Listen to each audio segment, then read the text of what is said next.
Welcome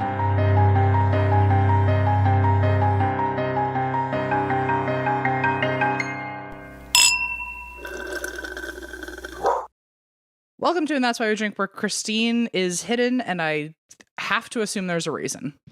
Well, it's our Halloween episode. I thought we were doing costumes, so I prepared. Oh my God. Did you forget? I did not forget. I assumed, okay, so my costume is you literally... scared me with that. Oh my God, I thought maybe I was on the wrong date or something. No, my costume is right here. I'm surprising you on stage at our shows. Well, I'm also surprising you on stage with a different costume. Should I give everyone a little taste, actually? Should I just open it and do a reveal for everyone all at once? Sure. Yeah, okay. I'll just stay in the dark here. Okay, perfect. Ah! Okay. I haven't tried on the piece de resistance, if you will, obviously, because it's in a bag next to me. But this is one part of it. And let me see if you can guess who I am, you and all of YouTube. Let's see. Hang on. Wait, okay, but is this not going to ruin the surprise? Well, I don't think so, because our shows happen before this episode will come out. Oh, I know, after but for me, though, I didn't know if you wanted it to be a surprise for me. I was going to, but now that I realize that you're showing me a costume today, I want to play. Okay, I want to be a part of it. But just to be clear, I'm showing you a different one because I didn't want to ruin the actual live. Gotcha. I did mention that already twice now, but yes, I am bringing a different costume to the show. I only have this one, but it's worth it. Hang on. Are you ready? I'm ready for you to steal my thunder. Go ahead. Guess who I am. Hang on. Hang on. Father time? What's happening? Hang on. Cher? I'm also wearing makeup and a dress. Oh, you didn't even hear all my guesses? No, who would you guess? Father time and Cher. I'm going to be on stage. La Llorona? I'm going to be the woman in white, the lady in white. Excellent work. And I do have a dress, and I do have makeup. Wait, you're going to wear a dress? That's the scariest part of it all. Are you sure? Okay, if you want to. What? It's Halloween. Don't shame me for wanting to wear a dress and I'm not shaming you, myself. Right? I obviously have to cut these bangs. Well, yeah, we need to do something about the fringe. Yeah. Anyway, welcome to what was going to be my Halloween costume later. I'm very excited. I have no idea what you're going to be on stage or right now. Well, now I feel like my thunder has been stolen because mine's not very exciting. I don't have a wig. I just wanted to do a fun little thing, and then I decided to take over the show. I'm sorry. I got too eager. Yeah, we heard. Okay, fine. I guess I'll reveal myself now. Oh, no, they're perfect. No. That's exactly... Yes. Well, you don't even know what I am. You look fucking fabulous. I don't give a shit. What are you? Tell me. I'm your partner in time, a crime traveler. I'm so in love with you. And I've gone back in time to some unknown decade that I can't quite figure out. See, you look like you would actually blend in perfectly with the Cryptids Unscripted Poetry Slam. Thank you. I did buy 2 novelty hats and sunglasses from Trader Joe's not Trader Joe's, dear Christ, from Target in the last week.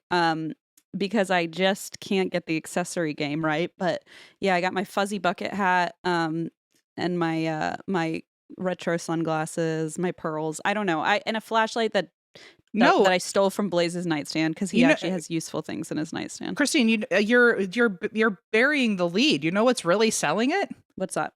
Is your shirt looks like an investigator cloak or something. That is true. I did wear my short sleeve, it's called a camper shirt from Quince, of course, because that's where all my clothes are from. But yeah, I wanted to look kind of like Inspector Gadget. You look like Inspector Gadget. You look like if a Beatnik and Inspector Gadget had a baby and then moved to Silver Lake. That's what I was going for. Thank you so much. You killed it. You actually do look like an inspector. Your glasses are giving more of like just for surveillance novelty. That's right. It does feel kind of like Moira Rose trying to be subtle, but that's thank you. I'm so glad you like it, and I feel like I'm on the hunt for you. Like I feel like you would be in the shadows hiding, swishing your skirts, and I would be with my little ghost flashlight, like looking for you. That's right. I will be swishing a skirt on stage. I can't wait. I'm actually really happy I know your costume now because I feel like now I can kind of because I have a separate one for the live shows that I'm really excited about, that needs a lot of work still, but now I can kind of like form Gauge. it. Like, yeah. Like play off you. Well, so right now the theory is that makeup will be done. And that I was worried. I was like, how am I going to not see you beforehand to surprise you on stage? But I actually don't know if I'm going to do the makeup or not. It hasn't gotten here in time yet. And all I have is literal white clown makeup. And that will just be too fucking goodness. scary. I mean, I want to have a drag queen like do the contour lines for me and make me look good, you know? Oh, hell yeah. I mean, if you want, I can pull up just a YouTube video. We go to Walgreens before the show. That could be fun. Oh, at the very least, I might just do a bold red, like a lip. Wow. Something silly. Something Talk about va-va-voom. taking the spotlight. You're going to be the star of the show. I'm not used to long hair, so immediately I'm just going like... Oh, getting it out of here. No, I am excited to be the lady in white. There's always a lady in white, so you gotta you know. Gotta just be her sometimes. You just gotta like own it. Do you know what Leona's gonna be for Halloween? It's girl in white. What? It's out of control. I have tried my darndest to change this as delicately and as I can, and I can't. And so she's going to be a character from the Pete the Cat books and TV series, and the character's name is Grumpy Toad. And he just is. He's not a famous character. There's nothing like especially. I mean, he's a toad, but like, look at this. This is, oh my God, I can't wait to post these photos when they actually happen because I'm working on her costume right now. This is the picture of Grumpy Toad. I just texted it to you. I mean, you're literally wearing the same glasses right now. Just let's be clear. Is she going to wear those glasses for Grumpy Toad? Because well, not these ones. I actually bought her like almost the exact same glasses on this frog creature. I found like almost the exact pair. So I'm going to give those to her. They're wireframe with purple lenses. Grumpy Toad doesn't even look grumpy. Grumpy Toad just looks Grumpy Toad has a judgy. He has a serious attitude problem. Does he? Yeah, and you. The thing is that he steals cupcakes, so I think Leona is like, "Oh, I want to be the one with all the cupcakes." Is why she wants to be. Like she's pretty smart in that way. She's like, I love that kid. I know. I want to be.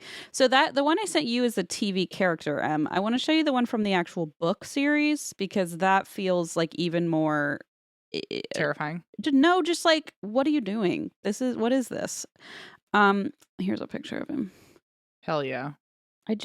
Grumpy, he just looks like he's just. Well, that's after he stole all the cupcakes. I see. The cat looks pretty pissed. Yeah, Pete's just really chill all the time. I mean, I love it.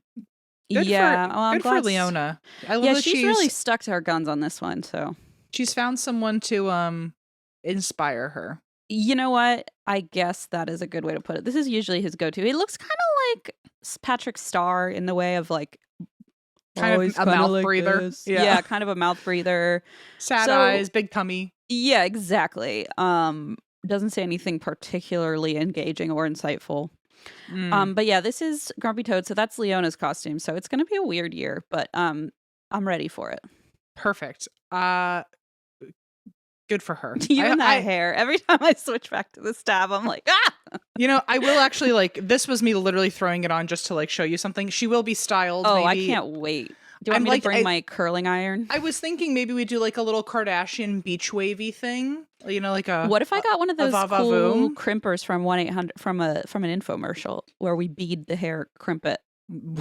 Bead sounds like a lot. I remember crimping hair and then just like covering it in basically shellac hairspray. Yes. And then like putting glitter on top of that. And it was I wonder why I have split ends. This hair, she was supposed to come curly. You can tell she's stylish though.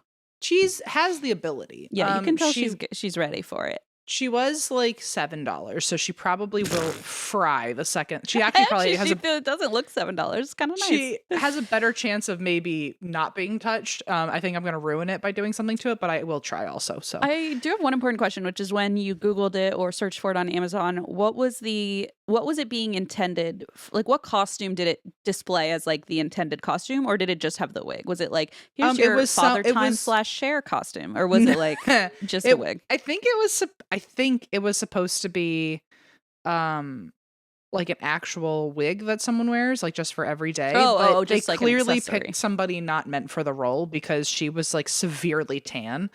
And I was like, okay, like I feel like you would want to kind of match like this your feels hair like a with senior citizen energy. Yeah. The person that they picked was like someone who like just came from the Outer Banks, and she had those contact lenses that like made her very dark brown eyes not look blue, even though she's trying.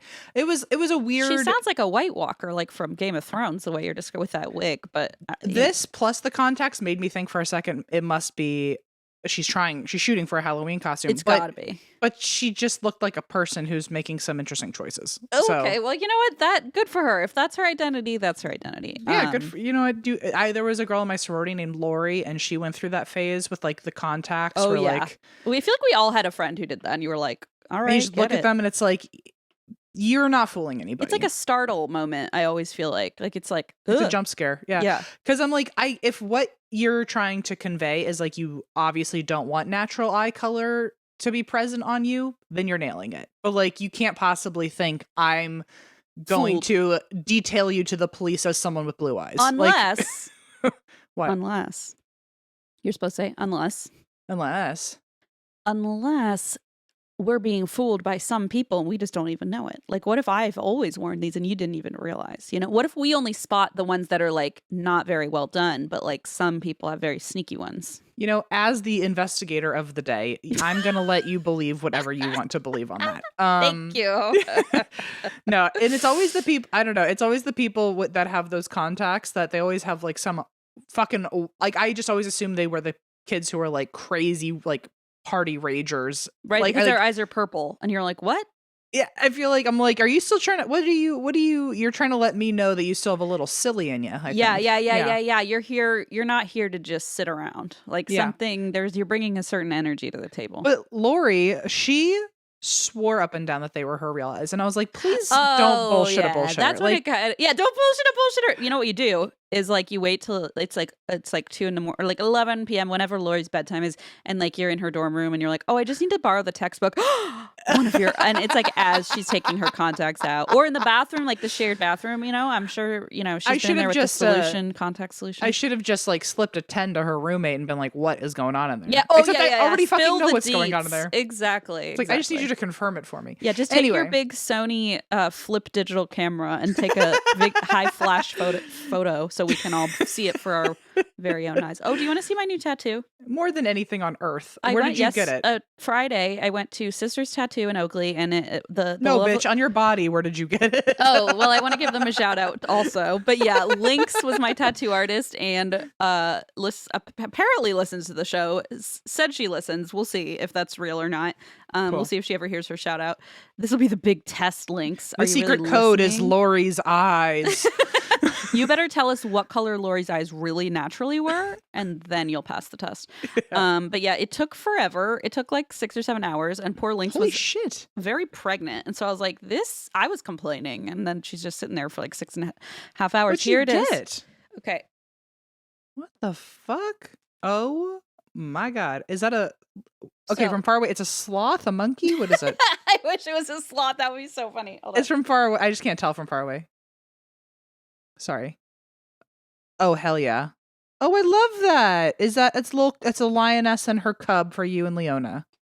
Yes, and it's Leona's birth flower on the top, marigold, which I have since learned my mother is deathly allergic to, so that's fun. That's a story on its own. It feels symbolic. And then the mommy lion is stretching because it's like a big cat stretch, like because you like big stretches to take care of yourself, But it's humongous, like on my arm. It's like I'm stretching while the baby's playing, I don't know. But that was. It could also, that you could use that in so many ways because now when like Leona's screaming, you could just go. I'm so sorry. I've got to do a downward dog real quick. Yeah, I just have to like want to rip my own body in half right now. Yeah, she'll probably just push me over, but that's okay. So okay, how long have you had that idea in your head? Because I've never heard this. Or I don't think I have. I don't think I've even told it because there were 2 ideas I had that I pitched to Lynx. One was the crocodile one, and one was this one. And then she was like, "Oh, she does more. This is more her style." And so I had it booked forever for like months, and I just never really like talked about it or thought about it. And then one day I was like, shit, I have that tattoo tomorrow. And originally it was just going to be the lion stretching. Mm-hmm. And so I was like, oh, it won't be a big deal. And then it ended up into this like giant masterpiece on my arm. Like, did you always want it that size, or was this a I did want it that choice? Size. I didn't quite envision it and how gigantic it would be, but I kind of am happy with it now. Like, I like I it. feel like it needed to be kind of that big to see it properly. Are Yeah, you so planning my- on like a whole half sleeve eventually? I don't know, man. I guess I wasn't until now, and now I'm like, well, Now I gotta fill her out. I Yeah. might have started something that I can't turn back time. Allison always tells me she wants to do like a half sleeve or something, and I'm like, you don't have a She single doesn't have tattoo. a single tattoo, which I love this energy for her though. But she's like, She's like, but if I will did, I'll just go in one day and my arms will be covered. But I'm like, what would you even get? I like can't. She's such like a. I don't. I'm thinking like she's such a logical thinker. That's not to mean that, like, obviously you're not a logical person if you get a tattoo, but like she like just is such like a. Like she goes and does Excel sheet classes on Saturdays. Like she takes classes at the Y to learn more about Excel sheets. She's not like, I'm going to go get a tattoo kind of person. she's not really like the wild child of the bunch. She's certainly not impulsive at all. And I feel like you know that any song tattoo I would by get would be an impulsive Smash choice. Mouth. Basically, she is the sharpest tool in the shed. She is. I was just telling Christine before we started recording, she was the kid who asked the teacher about the extra assignments, and all the kids probably hated her. Like, hey, what about the assignment? You didn't ask us to turn it in yet. And all the kids are like, oh, we were hoping she forgot. Or right before she would, she would dismiss the class, Allison would go, teacher, do we have any homework? Fuck you. That's the kind of person the Allison bane is. of So our existence as children. I don't know. I think she just likes the aesthetic. She's currently dabbling with like an identity change, and It's a good thing you bought a wig. I know. My identity's also changing. And we should get her some colored contacts. No, oh, the stupid hair in my mouth. Jesus. She Is that our live show? Are you gonna spit in the microphone the whole night? Because We'll I feel see. like people are gonna ask for refunds. TBD. No, I know her like dream aesthetic. She's always like very socially intimidated by like the cool kid. They probably used to be emo kids. They've got like very creative half sleeve tattoos. Mhm. And I'm like, okay, so I think you just like want to be in on that in crowd. But when I think about her with a sleeve, I'm like, I dare you to come up with an idea that you like enough. And she like can't come up with one. So I mean, I don't know what's she going to could happen. do some of those like ones that Eva and I are always buying, those like ink box like that lasts like a week or two, and then you can kind of. That's my own gift to myself after this tour is I'm buying a bunch of stuff on Inkbox. Well, this because I can't tolerate. I know that like as much as I would like a tattoo in a moment, in 6 months I'll never want it again. So I'd rather just do the. You know what I mean? I don't love anything. I don't love anything enough to keep it on me permanently. Ow! Not even our podcast. I'm just kidding. I don't I'm think just so. waiting. Really? I don't know if I got a tattoo, it would probably be something like that because it would hold like an actual significance for me that I would hold on to. But like so Eva, for example, she will go to a flash sale like no one's business, and she'll just get a random tattoo one day. I would not be able to think like that. I would have to like really like get in the zone and like come up with the exact thing. Especially for my first one and my first 3, it was like it has to be symbolic. It has to be very, very, very permanent. Like something I know I'm gonna. I was also the same way. Like it took me till my 20s to get a tattoo because I was like, it has to be really important, and I've had to think about it for years. Yeah, and that's not necessarily true, but it is for me that I need to. No, I was the same way. Matter. By the 4th or 5th one, I started getting a little loosey goosey with it. Allison, are you here? What the fuck's going on? This is the second. Oh my God, you're here. Thank God. I was like, I swear to God, there's a ghost. Allison, come here real quick for the podcast. Gun to your head. You're getting a tattoo right now. What are you doing? This. Put a wig. Oh, me and a wig. Okay, no, I'm. you want a you? I was telling her how like you like thought about if you got a tattoo, like your toes. Pine cones. Oh, pine cones. That's cute. Is there like a that. reason?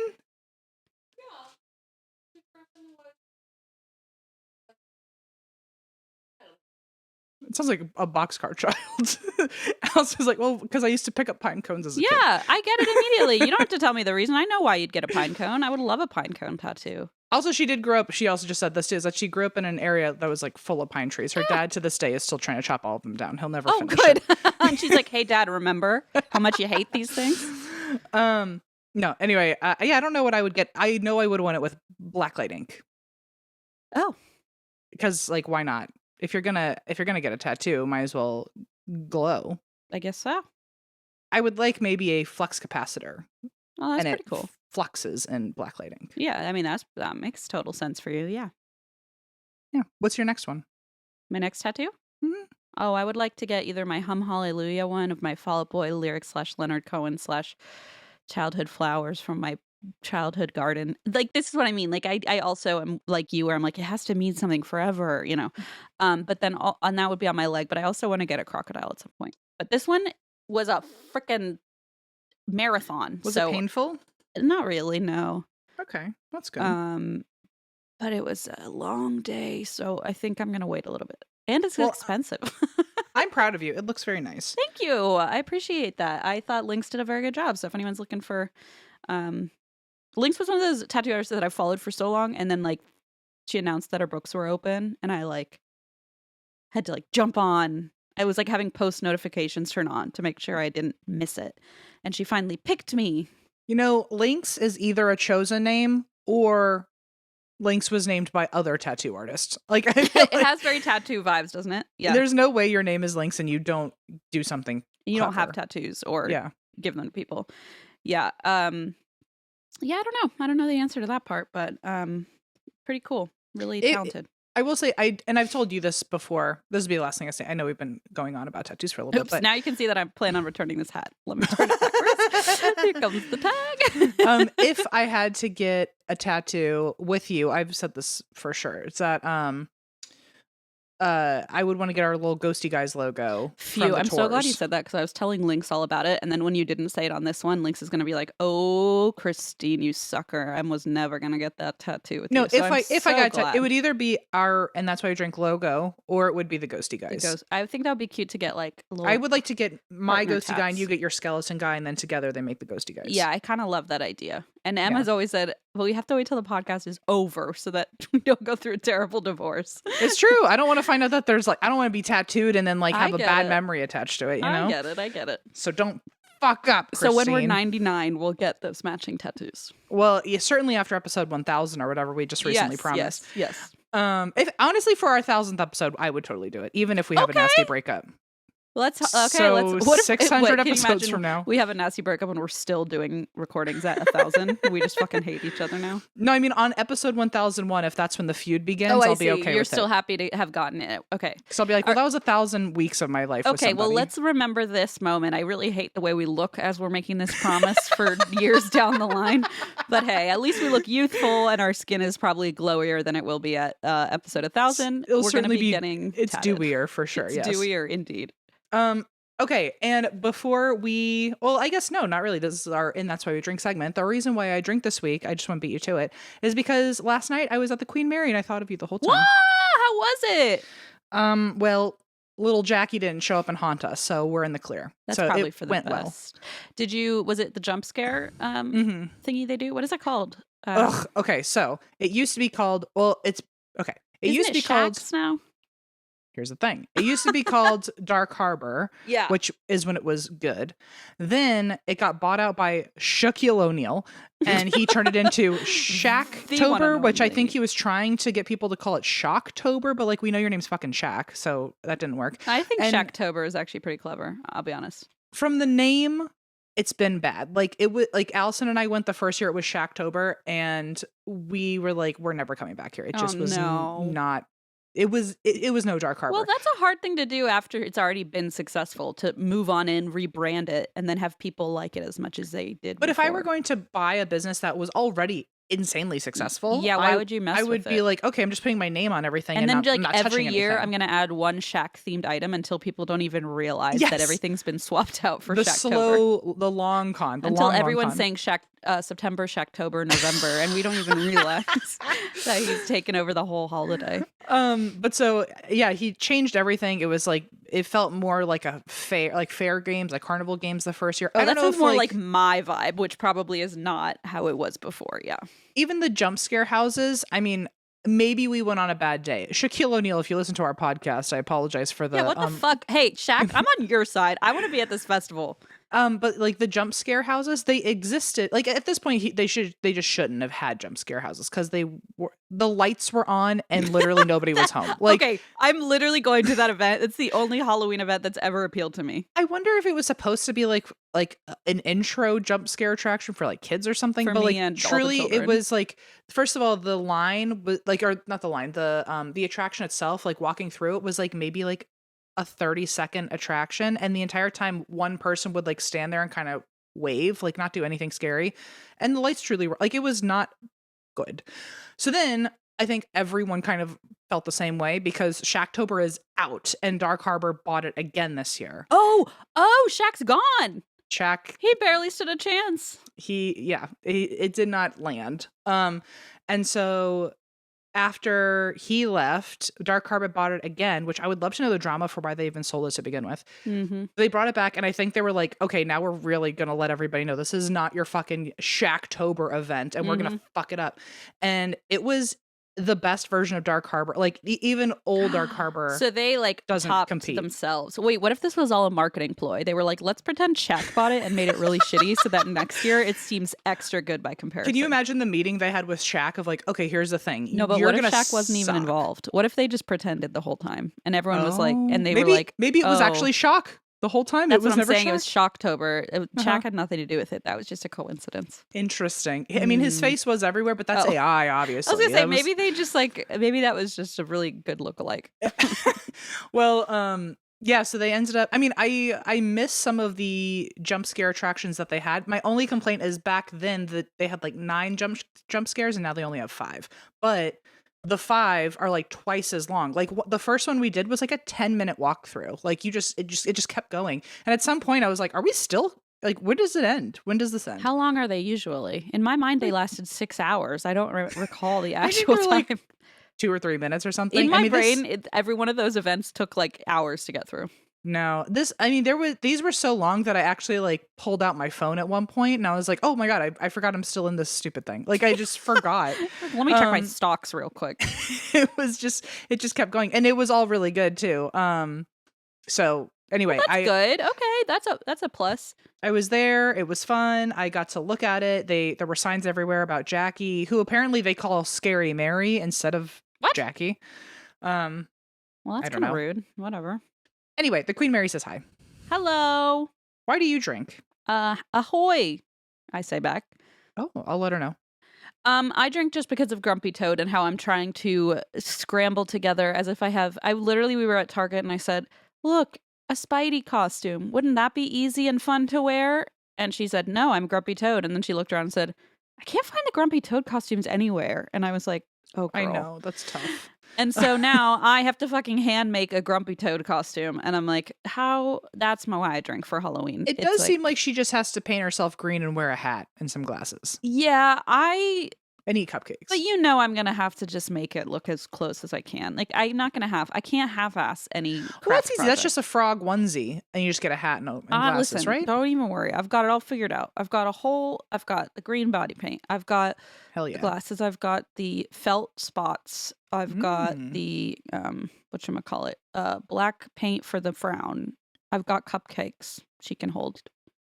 I can't. I'll have to send her more cupcakes because if she's looking for more, I gotta make sure. I guess you better send them. You can just address them to me. I'll make sure they get where they need to go. No, they're spicy. You won't like them. They're very hot. They're very hot. Very hot. I'm very excited. What are you going to be? Are you going to be anything in accompaniment? I'll be honest. I don't know because I've been so trying to figure out this one. Well, as of this morning, and then trying to figure out the one for the live show, also as of this morning. And so I've kind of been like not thinking in real Halloween terms, which is a little silly because I don't think I could very well be a crime. If we're already explaining Grumpy Toad to all our neighbors, I don't need to be explaining Partner in Time to everybody. So I think I'm just gonna probably do the classic witch and hand out candy. Honestly, beautiful, Thanks. Beautiful. Thanks. I will be a witch this weekend because I'm going to a witch-themed bachelorette party. Oh my gosh, that's so fun. I know. So I'm very excited to have a lot How of... cute is that? Okay, well, I can't wait for photos of that also. Anyway, that's actually, thank you. I that's also why I didn't have a costume for this, because I was like, between the live shows and There's that, so I already have many. 2 costumes. I don't want to do a Yeah, third. and then try adding a So, child who wants to be a fucking angry frog. good for her. I know. And One day I'll love it. do you drink water this week, Christine? You know, I got my old standby Pamplemousse LaCroix. You remember the good old days, huh? Well, What do you have? I have my Eggle, which is an Earl Grey lavender latte, but we call it Eggle because it always says Eggle. Eggle. I do like that it says Eggle on the side. We were going with Eagle for a while, but that didn't really work. So Eggle's good. yeah. So anyway, I got my Eggle. And I'm ready to tell you a story. It's a shorty, but it's good. I am not kidding. I booked 2 appointments with ZocDoc this morning. With your phone? With my phone, but not on my phone. On an okay. app on my phone. I didn't have to call anyone on my phone because ZocDoc helps you book appointments online. It's amazing for people like me with phone anxiety. I hate talking to people that I can't see and the receptionist and then they'll say, how about this day? And I know for a fact I will be on tour with you and I'll say, that sounds great. And then afterward I'll say, well, nobody knows what to do now. So ZocDoc, thank God, is here for me. It's a free app and website where you can search and compare high-quality in-network doctors, choose the right one for your needs, and click to instantly book an appointment. We're talking about in-network appointments with more than 100,000 healthcare providers across each specialty, from mental health to dental health, eye care to skincare, and much more. Plus, ZocDoc appointments happen fast, typically within just 24 to 72 hours of booking. You can even score same-day appointments. I've done that. I've said, I need some help immediately. And ZocDoc said, okay, how about 3 p.m.? And I was like, whoa, that's crazy. So stop putting off those doctor's appointments and go to ZocDoc.com/drink to find and instantly book a top-rated doctor today. That's ZocDoc.com/drink. ZocDoc.com/drink. Here we go. This is in Pennsylvania. This is the Cell Block Nightclub. And it's called the Cell Block Nightclub because it is now a nightclub, which it's named Cell Block in homage for the fact that it used to be a prison. So in 1801, I'm going to do the Cell Block Tango in the Cell Block Nightclub. Honestly, if they don't every Friday night during closing time, they have to, because the amount of requests I'm sure they get, like from the DJ, like they're like, okay, fine, we'll give in one time a week. They probably have that one drunk girl every night who thinks that she has the most original fucking idea, but she's the bride, so it's like. So it's like, you have to listen to her. Cell Block Tango would be a great play. Yeah, I have the best idea ever. Do you remember that musical? Yeah, we remember. Yeah. Yeah, girl. We did it 5 minutes ago, actually. And by the way, I'd eat it up every time. If I knew that they were going to play it at a certain time every week, we would just be there. Get a bowl of ice cream and walk in at that moment just to watch it happen and then leave. In Virginia, there's our country radio show, the radio station that plays country music. Every day at 5:00, it plays the Star Spangled Banner. Oh, good. I was like, oh, you probably something really fun. Oh, never mind. And then it also plays Finally Friday, and then they the Finally Friday song is very fun. I think George. That's more clever, but like the Star Spangled Banner, really. That's to honor the but country. Why 5? Like, that's not clever. I don't get it. Because it's when everyone gets out of work, and it's a good way to start the rest of your freedom. I don't know. Jesus Christ. Okay. Anyway, but some people tune in I have a friend who she would ironically tune in every day at 5 just to make sure that she gave it the old salute and gave it the old off work salute. All right. So I would do that with the Cell Block Tango at this bar. I'd be like, if you tell me Thursday at 4:30, I'll be here Thursday at 4:30. I mean, I get it. I would join you for the hell of it. We're traveling back to 1801 at the very start of this. And this is, I don't know if I said this already, this is in Pennsylvania. And the original prison was the Williamsport County Prison. Built 1801. It had 2 stories to it. It had about a dozen cells. The hair is just coming out already. This is just well, going that's to be what happens so when you buy disgusting. a $7 wig from someone who's lying about their eye color. It's like, trust me, as I blink in a blue, green, brown, gray eye. Yeah, exactly. Trust me, I know how to look natural. Okay. Sure is perfect for you. Okay. It's the Williamsport County Prison. 2 stories, a dozen cells, which does not feel like a lot of cells to me, but I guess in 1801 there was like 5 people who lived there. And the building also had housing in the front for the sheriff and his family, which, as we now know, is the standard of the time. Still so freaky to me, and when I think about it, What? as a That concept. Wait, That there's always housing in front of the for prison living for there. the. Yeah. It's always weird to me that they just live like on the other side of the wall is just like some inmates. Yeah, it feels like And a like very you're a little old kid. It feels like a very old-timey thing, like people would live above their businesses, but this feels like a little too far. You know, like I get Yeah. if like even the dean of a university living on campus is a little weird to me still. Uh-huh. But like this feels like you're too close to, don't, what do they say? Don't shit on where Where in your you food. eat. Oh yeah, that. And I feel like this is breaking that rule. Especially when you're a little kid, imagine you grow up and you're like, oh yeah, the inmates and I would wave through the bars. Yeah, we were like what? playing jacks through the barbed wire. Like They what taught are me you how to talking about? gamble in the back corner by the showers. Yeah, Like, they had me bring cigarettes to the corner. Yeah, I was actually a mule. Hang yeah. on, this actually sounds fun. Never mind. I like it. I like it again. No, I imagine the stories are crazy of kids who were raised This in feels like jail a TV show or idea. next to a TM. jail. So, after the Civil War, Williamsport had a boom in people, and that includes ruffians and criminals. No, and you don't say. those dozen cells I was talking about earlier, as predicted, were not enough, so they had to rebuild. Uh-oh. And they were thinking about rebuilding. They were like, you know what? Maybe we should add that on the to-do list for next year. Let's talk about it next quarter. I'm sure it's exactly the words they used. Quarter. And conveniently, the jail actually caught on fire, and it was such a bad fire that the building was like severely damaged and they had to tear it down. They're And they were like, we might as well. they're like, this is a great place for another jail that we were already talking about. Damn. So it got torn down in 1867. It was rebuilt in 1868, and because I know you eat it up, it was rebuilt for $139,000, $139,440.87, and that was in 1868. Somebody was like, took an Excel class with Allison. Was like, I know it to the cent. The Allison of Williamsport County said, "The 87 cents matters." Teacher. And I obviously looked up the inflation for you, and that in today's world is just over $3.2 million and 86 cents. Okay, that's a good chunk of change. And it could still only hold up to 100 inmates. So, which okay, it feels. I feel like because we live in the U.S. of A. Maybe. Insert Eagle screech. Not Eggle. Don't be confused with Eggle. Not this yummy little divine piece of glory. This one. I feel like since we just have like a large and corrupt federal prison system, I'm used to like only massive buildings that hold hundreds and hundreds and thousands of people. Yes. So it's when they rebuilt for it to only hold 100 people at best, I'm like, oh, that's interesting. They were very optimistic, Yeah. About I was the like, future. how many? I was like, It'll instead be of limited 12 cells, capacity. is that like what? 10 more? Like, so anyway, they rebuilt. That's fewer places.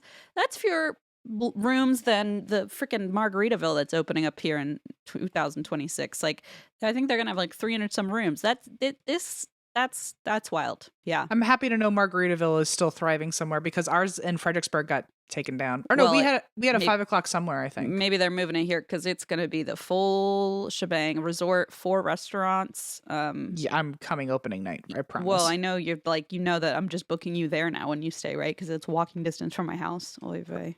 Well, we'll triangulate yourself more.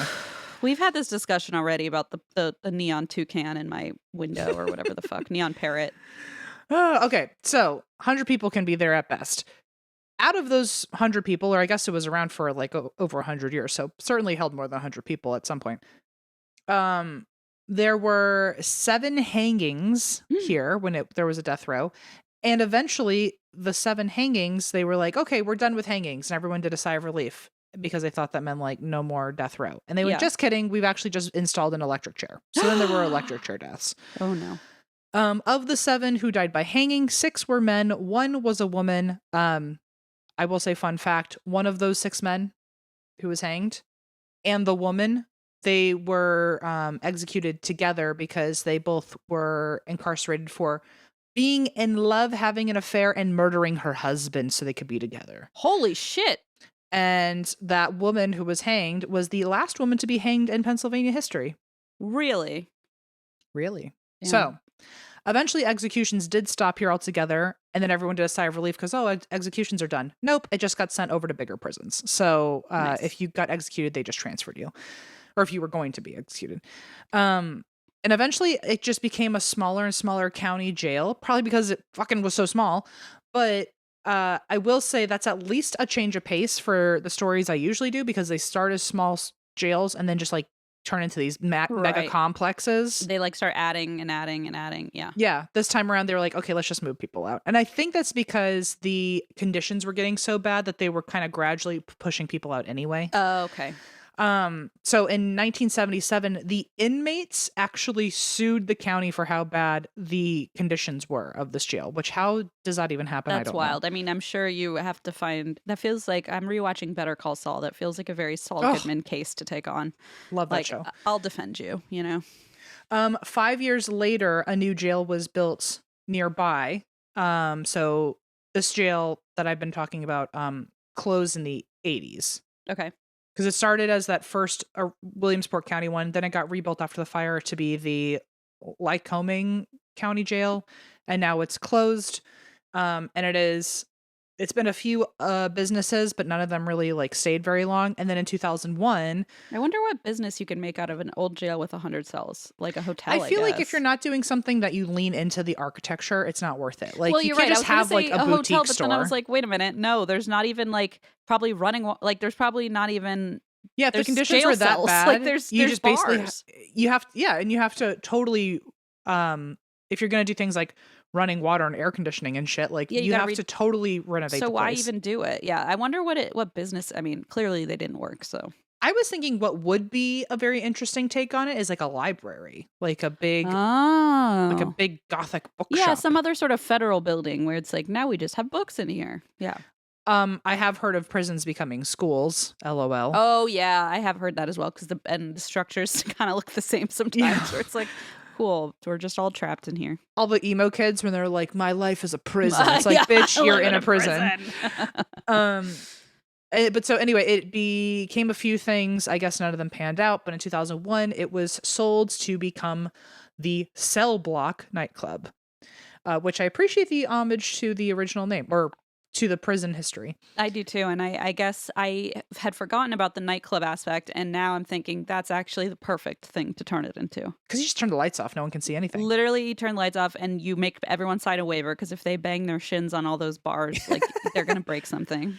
That's very true. And I guess the only running water you need is, I guess, well, I'm sure there's a kitchen in the back or something. So maybe they had to do some sort of cleanup if they wanted to be able to cook food and serve drinks in a prison, I guess. But it was nothing compared to like making it a living space, like with a bar and everything. Yeah.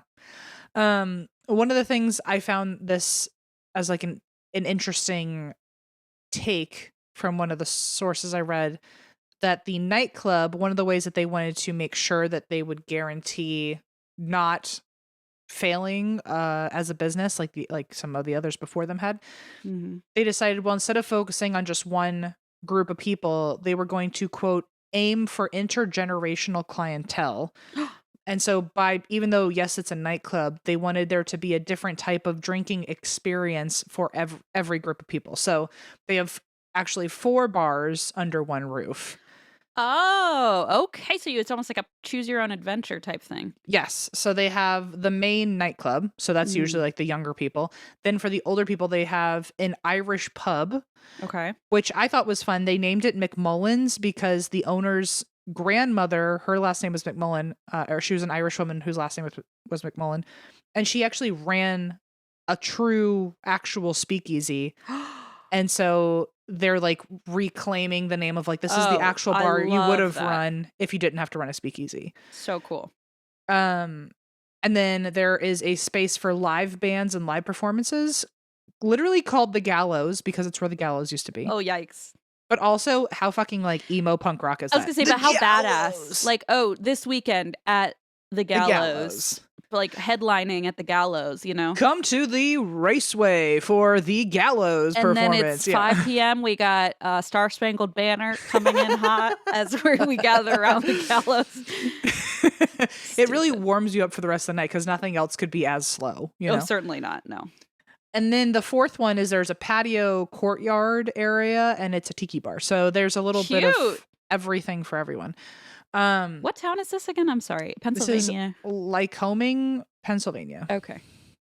And so yes, there's got a nightclub, Irish pub, tiki bar, and a live band area. Which one would you pick? I love that question. It's like, which Sex and the City character are you? Yeah, it's like choose your. Oh, by the way, I got labeled as fucking. They did a poll for the BHT Sandy listeners, and by a landslide, guess who I got? Carrie. No. Who? What's the other one? Not Samantha. Not Samantha. No.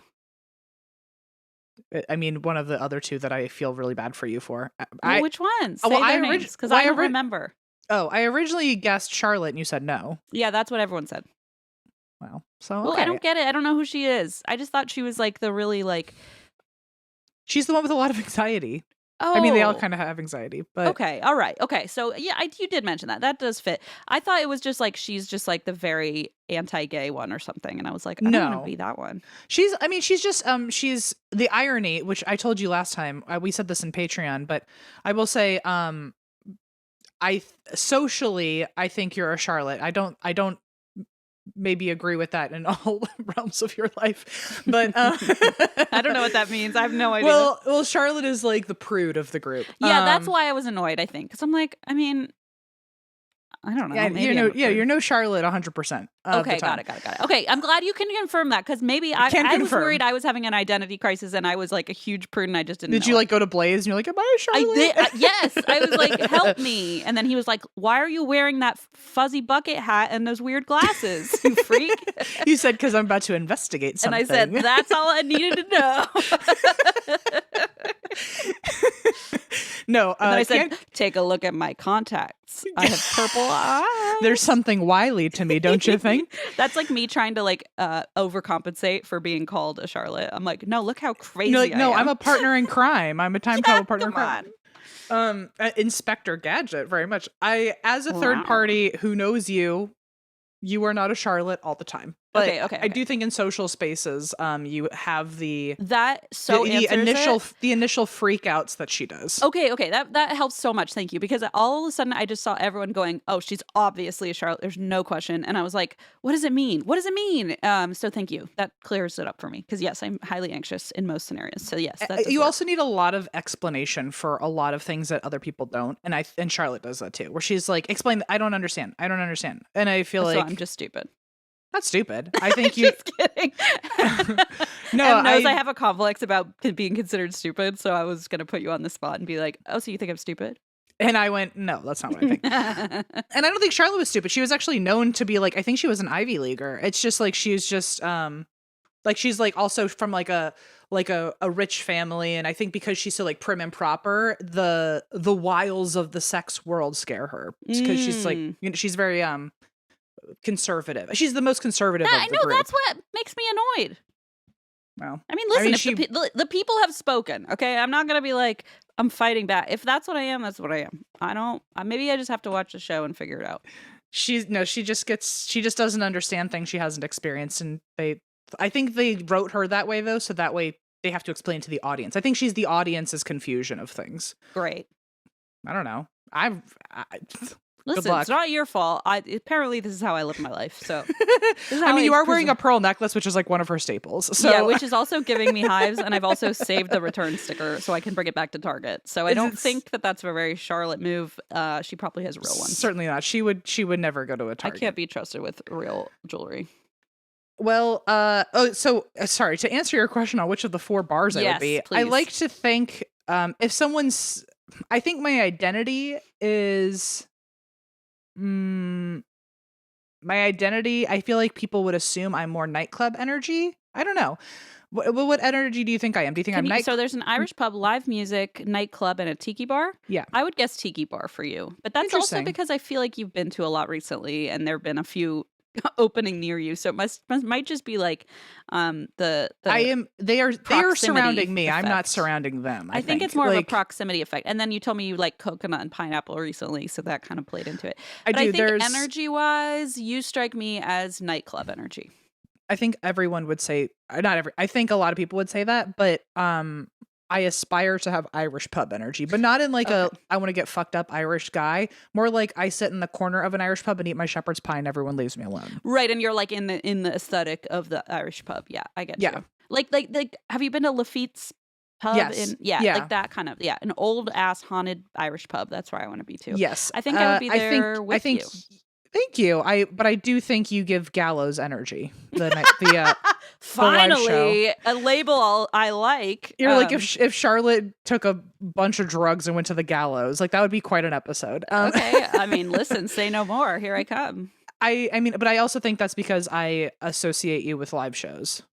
That makes sense. And I do go to a lot of live concerts. So maybe I think I would probably go to the outdoor thing and then I'd be like, I'm hot and tired. I want to go sit inside with Em and eat a shepherd's pie. Yeah. Okay, good to know. In the bedroom, which are you? No, I'm just in bed. No, let's just eat a shepherd's pie in bed, like you do with a fortune cookie. Yeah, no, I want to eat a lot of pineapple and coconut. Oh, in bed. We could just add in the Gallows. That's a fun twist. Gallows. Now that's in the Gallows. I'm watching a live band in the Gallows. Please take my hand in the Gallows. But it's really hot out here in the Gallows. I want to go eat a shepherd's pie. Thank you. This has been Live at the Gallows. Now, everybody, take off your hats and salute. Put your hands on your hearts. Let's sing to, let's release the Eagles. Oh. Okay, we're starting the Star Spangled Banner. Okay, I'm just going to pick one. There we go. It's a rock show. What was it? What was the sound? It's still going. Oh. In the Gallows. In the Gallows. Oh, yeah. In the Gallows. In the Gallows. I didn't know that. That was perfectly timed. I've never played that one in my entire That one life. Never stops. It goes on forever. Good to know. I wish I did that. Super glad. During your whole song set you just did. Yeah, you know what? That would have been useful. Probably. Okay. As some of you might know, my mom is in finance, and ever since I was way too young to understand investing, I was being told that I need to invest my money. I didn't even have money, and she was telling me to invest my money.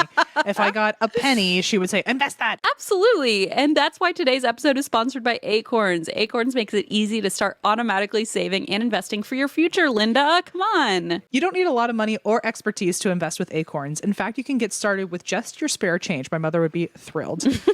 Acorns recommends an expert-built portfolio that fits you and your money goals, then automatically invests your money for you. I've used it for a while. Eva has definitely used it and has been talking about all the money that she forgets she's growing. You know, that Eva voice where she goes like, oh, you know, she's so excited all of a sudden.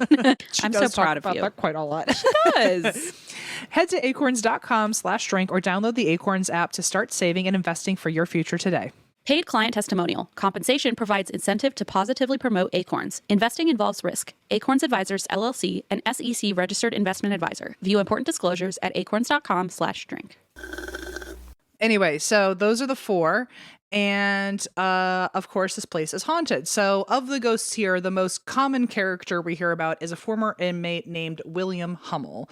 Apparently there's other ghosts here, that, like the woman who was... Well, they assume it's the woman who was hanged here.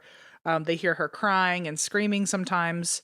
Casual stuff. But the main ghost is definitely William. So here's the story of William. He was born in 1848. He never learned to read or write, which does come up later. I love that that's the first fucking thing in his bio. He was born in the 1840s, and he's an illiterate dummy. He can't read a fucking book. So yeah. let's talk about it. So he never learns to read or write. I don't know how common that was in 1840s. I imagine that's probably a relatively normal. It's not like probably a shocking thing to anybody. Yeah, it was certainly not. It was probably less surprising than it is today. I'm gonna assume. At 15, he fought in the Civil War, and then he. Same. That's also less shocking back then. At 2015 he fought in a civil war. Yeah. And I don't know what side he was on. I don't know. It was Pennsylvania. The end. He ended up coming back. He settled in Montgomery, which is Pennsylvania, and apparently the area at the time is so badass. I don't know why they changed it to Montgomery. It was called Black Hole Valley. Are you kidding me? Are you fucking kidding me? That sounds like the basement of the nightclub. That sounds like another room, like choice 5 that you own that's off menu. I'm in the Black Hole Valley in the Gallows. The BHV. That sounds like a disease, so maybe not that. If you say it all at once, it sounds cool. So he was married 4 times. And the first one, so the first 3, they say like, oh, it just didn't work out and he dumped them or something. But one source did say the first one disappeared under mysterious circumstances. So that, I don't know what that, I don't know what it means, but one of them maybe disappeared under mysterious circumstances. The other 2, they just broke it off. It sounds like that was his doing, not theirs. I'm not totally sure. And then the last one, his 4th wife, was a young widow with 3 kids. And they got married, and a week later, he literally axe murders them. What the fuck? A week in. And the neighbors they only realized this because the neighbors realized that she hasn't been around for a while, which a week. Like, I like how they were like, it's been 7 days since she's moved here and I haven't seen her. Oh my God. But again, it was a small town and everyone was probably nosy because there was nothing else to do in the town before Wi-Fi. And they were like, I haven't seen her walk past my window in 7 days. Let's organize a search party. And they did. I was really Betty and I were marking like what different colored stockings she was wearing because we wanted to gossip about it at tea. Is she a harlot? Like, what's the vibe? I mean, she's certainly a harlot. I think we can all agree. And so they organized a search party. I'm a Charlotte. She's a harlot. Sorry. That's beautiful. I don't know. You know what? The writers of Sex and the City are kicking and screaming that they never wrote an episode called Charlotte the Harlot. And it's just at the end you find out it was all a dream. And she woke up in her country club with her pearl necklace and all of her money was there. She woke up on her fainting couch and was like, oh my, that was close. Close one. And so that was beautiful. Charlotte the Harlot. Thank you so much. They organized a search party. It does work out that they were so nosy because they were like, where the fuck is this girl? Mm-hmm. And also maybe they were like, she had like 3 kids. Maybe they were like, oh God, we haven't heard them recently. Right. And I feel like I'm not giving them enough credit. I'm sure they were concerned about this woman not just looking for the colors of her stockings. But yes, I would worry if I were them. Well, they end up doing a search party. I guess they didn't have to look that far because it seems like they were just on like the next door neighbor's property. But they found her and the 2 of her 3, the 2 older kids' bodies under a haystack on the nearby farm. Jesus, they're always doing it under a haystack. These killers. Which, like, the worst material to hide a body because that hay is gonna like wilt so quickly. And the bugs can still get in. Like, ugh. And the moisture, like, it's just gonna bleed through. So Literally nasty. bleed through. Like, you're But gonna I guess notice. You use hay like straw for drying stuff out, so maybe it's like you're drying. Oh. I don't know. What the fuck do I know? Look at me. Do I look like I know anything about fucking straw and hay? Partner in crime, partner in time, crime traveler. So they end up finding them. Maybe, like, honestly, when he killed them, he was like, no one's gonna suspect that they're gone for a long time, like, and that'll give me time to dry them out in the hay and then move them. Right. But his neighbors were like, it's been 7 days, and we're gonna find her body. They find her and her 2 oldest kids. Hummel is immediately arrested, and while locked up, he tells the sheriff named Sheriff Gamble. He says, "Do you believe in ghosts?" And he was like, I guess. First of all, why are they talking to each other? Why are they just making small talk? I don't understand. But he was like, oh, do you believe in ghosts? And the sheriff goes, yeah, maybe. And then William Hummel goes, oh, good, because my wife's spirit came to me last night, and she wants me to write a letter for her. But also I can't write. So I need you to just write what I say down, and you would be writing her testimony in favor of me when the trial happens. Okay. So he's saying, oh, she wants to drop all the charges from the afterlife. Exactly. Okay, got it. It's like she actually, I'm innocent, and she wants to be she wants to confirm that for you. Right, and here's her manifesto. Write it down, please. Yeah. Also, I okay. can't write down my own fucking manifesto where I'm lying on behalf of my dead wife. Right, and she can't write it because, I axe murdered her. So why don't you write it instead? Because you have nothing better to do, Sheriff. So he starts talking, just saying what apparently his ghost wife told him when she came to visit his cell that night. And this later became known in court as the spirit letter. Ooh. And so Hummel dictates the spirit letter, and Sheriff Gamble writes it down, which I feel like he only wrote it down so he could take it to the bar the next day and go, this is the dumbest thing that's happened to me at work. Which bar? Certainly the Gallows. Okay, there's no doubt, right? Unless it was like the corner of the pub, the Irish pub, and they were like, actually, this feels like an Irish pub thing. I feel like a police bar and an Irish pub are kind of in the corner in a Venn diagram together. Like they get their usual spot and all that. Yeah. Okay, so it's basically a testimony from his wife's ghost claiming his innocence. The spirit claims that her husband absolutely was not involved in the murder. It was actually a man named Harry Smith, and he was from a neighboring town, and he killed the family for $200. And then Hummel was saying, oh, and my wife also told me that Harry killed them with an axe that he bought on November 18th, but they were murdered on November 16th. So he got his own day he murdered his family wrong. Yikes. Okay. And also just the thought like, oh, now that she's in the afterlife, she knows where and when he made this purchase with his debit card. Like, why would that even be relevant to her in the afterlife after being killed? But whatever. I'm like, it was one of those things where he went was to clearly... the Menards on Culver Boulevard. Like, what are you talking about? He went to Food Lion. He went into the back. he talked to Jerry and Butchers, and he like it's that thing where like when you're lying, you like you have way too much specific information. Yes, like you're trying so hard to prove that you're like, oh, I can keep saying things. Yeah, and so he ended up saying that she knows everything about him, including the fact that he bought the weapon 2 days after I was already dead. Right. Okay? Good job.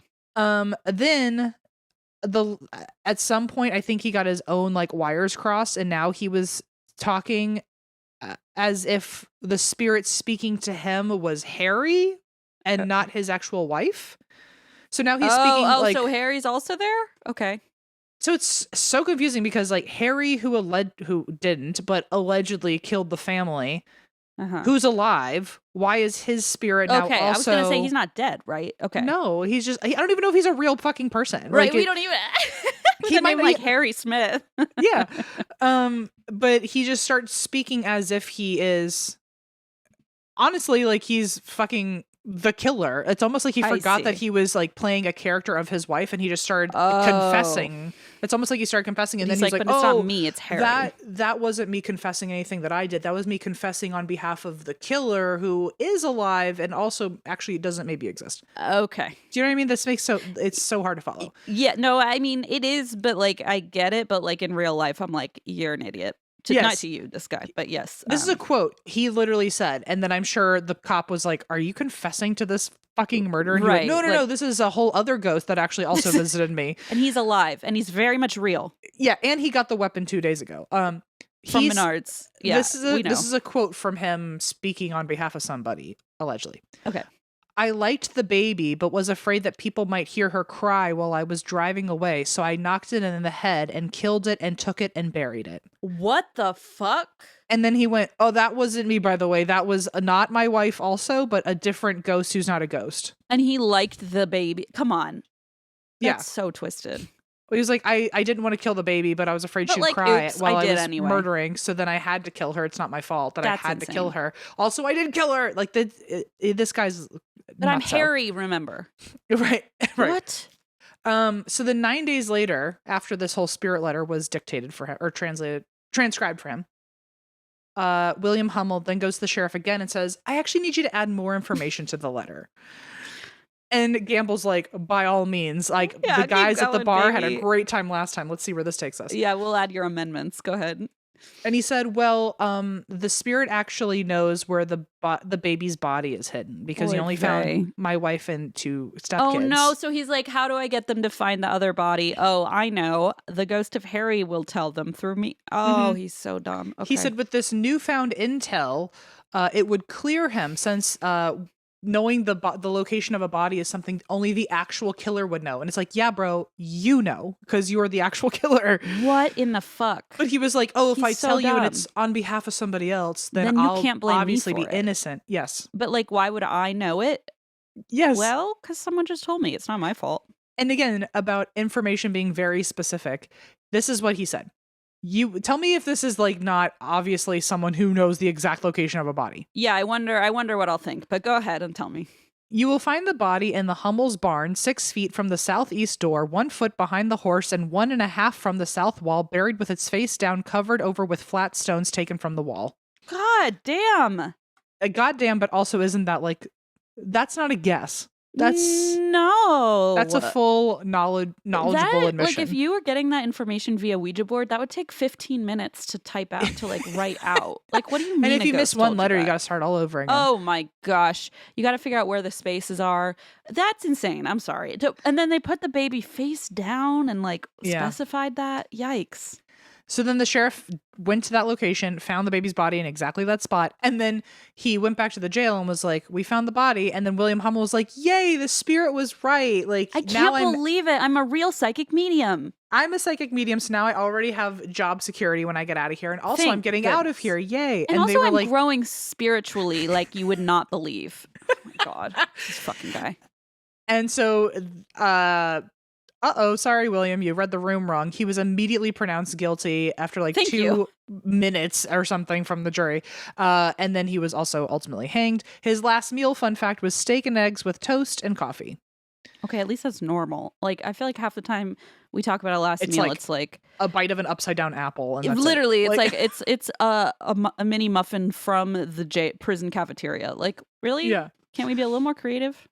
After he was hanged, he was buried in the cornfield that belonged to the neighbor. This is like such a weird, the neighbor approved of this, by the way.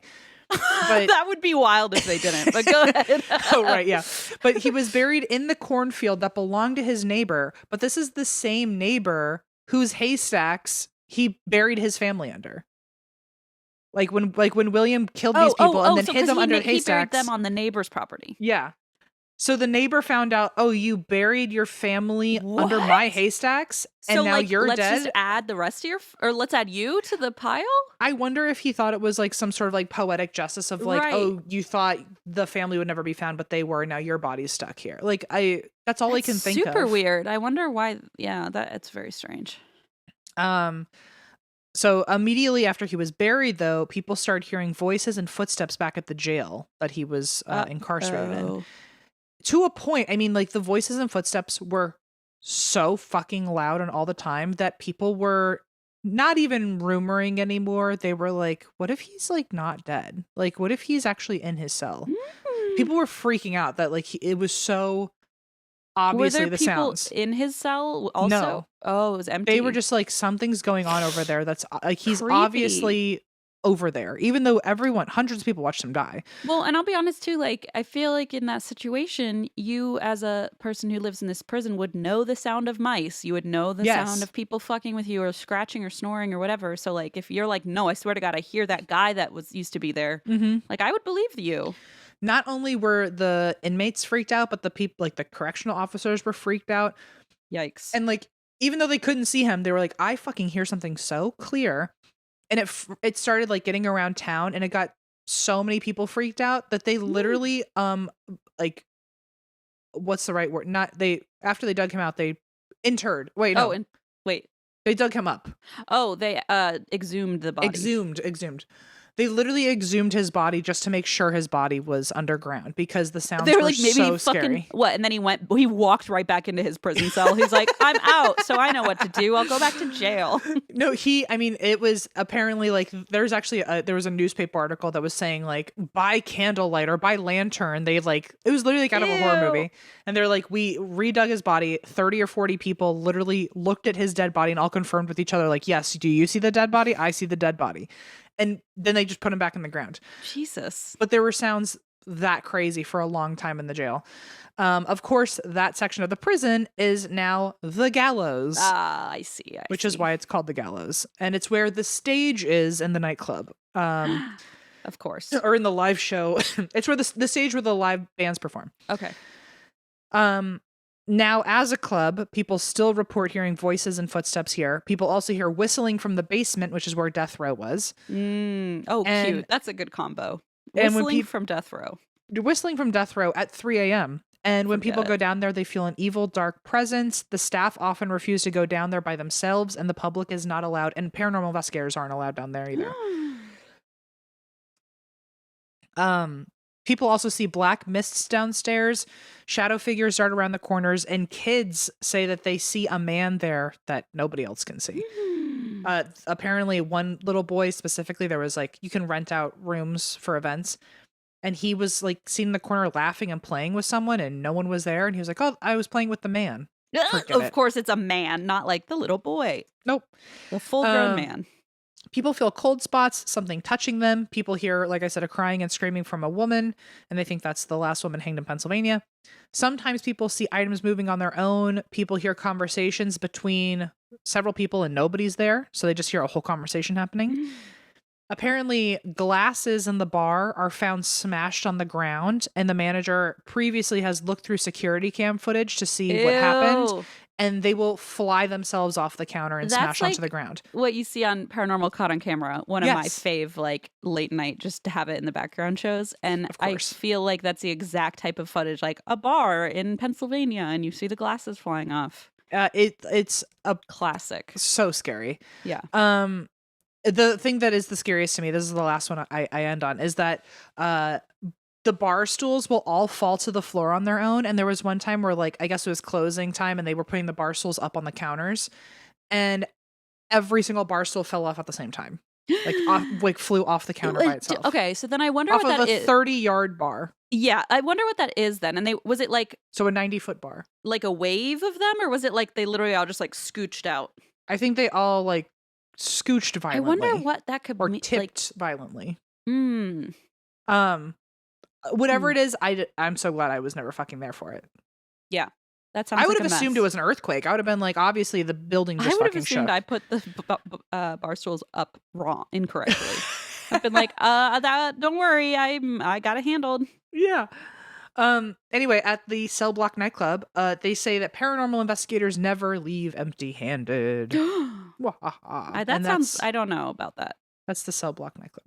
That was good. I don't know if I would want to leave handed with anything. I don't know if I would want to enter. Good point. Valid point. Yeah. I imagine that if we're ever in that area, you won't have the choice Yeah. because I will make you go with me. Cell Block Nightclub. I want to see where this place, what's it called? Something? Lyconia? Lycoming? Lycoming? Okay, I'm going to find out how far this Lycoming. is. This is officially only 7.5 hours from me. So a day trip. Easy peasy. Yeah. You'll be there by nightfall. Yeah, I'll be there by nightfall. I'll be at the Gallows by nightfall, you know? Perfect. Wow, good story, Em. That was very Halloween-y. The days might be getting shorter, but the action on DraftKings Casino is here to stay. Play hundreds of games for endless excitement, try your hand at classic table games, or set the slots on fire with fan favorites like Cash Eruption. New players can play just $5 and get 50 instantly in casino credits. Download the DraftKings Casino app and sign up with code ATWWD. Then press play on your favorite games to join the fun. The crown is yours. Gambling problem? Call 1-800-GAMBLER, or in West Virginia, visit www.1800gambler.net. In Connecticut, help is available for problem gambling. Call 888-789-7777 or visit ccpg.org. Please play responsibly. 21 plus. Physically present in Connecticut, Michigan, New Jersey, Pennsylvania, West Virginia only. Void in Ontario. Eligibility and other restrictions apply. One offer per new casino customer. Casino credits are non-withdrawable and expire in 168 hours. Terms at casino.draftkings.com/get50. Ends November 24th, 2024. I'm worried Why? because I did these notes I did them over the last couple of days, and I feel like I know the story really well, but it's been forever since I've like written out my own notes from like scratch completely, and I keep worrying I'm gonna like forget something important. But I think I'm good to go.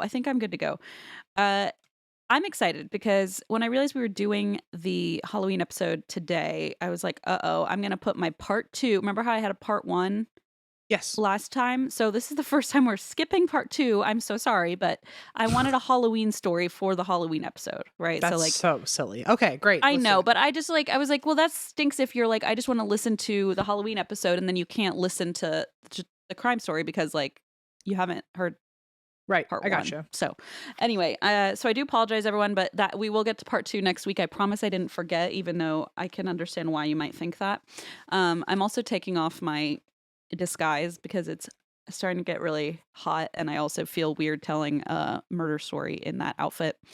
Okay, well, so I'm still going to keep my wig on, but I do want to adjust it because if I'm going to wear it, it should please, look by all beautiful, and means. it's very easily, obviously, slipping off of my head. By all Hang on. means, Please hold. Listen to some fantastic. music while I do this.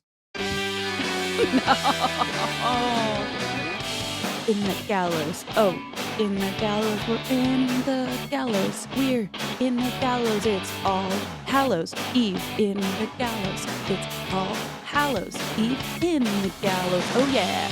Let's rock it out, rock it out, rock it out. Woo! Ow!